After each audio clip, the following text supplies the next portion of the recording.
أعوذ بالله من الشيطان الرجيم. بسم الله الرحمن الرحيم. ألم تر كيف فعل ربك بأصحاب الفيل ألم يجعل كيدهم في تضليل وأرسل عليهم طيرا أبابيل ترميهم بحجارة من سجيل فجعلهم كعصف مأكول. صدق اللہ العظیم. سامعین محترم، آج کے سبق میں ہم سورۃ الفیل پڑھیں گے. فیل کا معنی ہاتھی ہے. اس سورت میں جو ان کے ہاتھی والوں کا قصہ اجمالاً بیان کیا گیا کہ نبی علیہ السلام کی پیدائش سے 50 سال پہلے یمن کا ایک عیسائی گورنر ابرہہ نے خانہ کعبہ پر حملے کا ارادہ کیا اور اپنے ساتھ ہاتھی بھی لائے تھے، جس پر اللہ تعالیٰ نے اپنے گھر کی حفاظت کی اور اس کے لشکر پر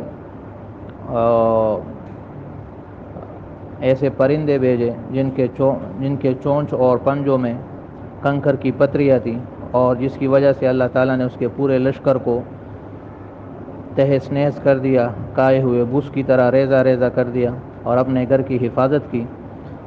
تو اس میں اس واقعے کی طرف اشارہ ہے. اس مناسبت سے اس کا نام سورۃ الفیل ہے. اللہ فرماتا ہے اپنے نبی سے، علم ترا، اے نبی کیا تو نے نہیں دیکھا؟ دیکھنے سے مراد کیا تجھے معلوم نہیں؟ کیف فعل ربک، کہ تیرے رب نے کیا کیا، بے اصحاب الفیل، ہاتھی والوں کے ساتھ. علم یجعل کیدہم، کیا اللہ نے ان کے مکر کو فی تدلیل، ناکام نہیں کیا؟ کئی چال، مکر، فریب. وارسل علیہم، اور بیچ دیے، علیہم ان پر، طیرن پرندے، ابابیل جنڈ کے جنڈ، گروہ در گروہ. کچھ لوگ کہتے ہیں ابابیل خاص قسم کے پرندے ہیں، لیکن ایسی بات نہیں ہے. ابابیل جمع ہے، اس کا واحد ابالتن آتی ہے. جنڈ اور گروہ در گروہ پرندے، یہ ایک خاص قسم کے پرندے تھے جو سمندر کی طرف سے آئے تھے.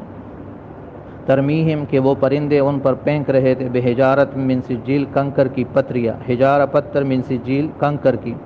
یہ جو مٹی جب پکائی جاتی ہے تو اس کو سجیل کہتے ہیں.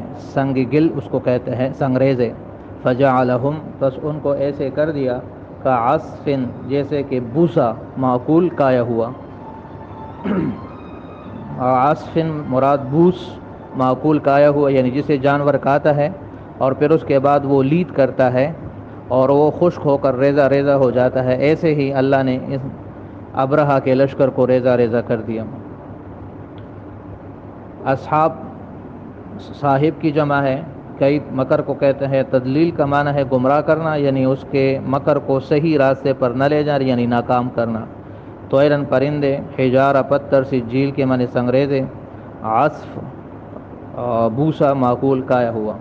تو یہ اللہ تعالیٰ کی طرف سے ایک بہت بڑا معجزہ تھا اپنے گھر کو بچانے کے، اور یہ بات ثابت کرنے کے لیے کہ خانہ کعبہ اللہ کا گھر ہے اور یہ محترم گھر ہے. لہذا جو بھی اس کی طرف برے ارادے سے آئے گا تو اللہ تعالیٰ اس کا یہی حشر کرے گا.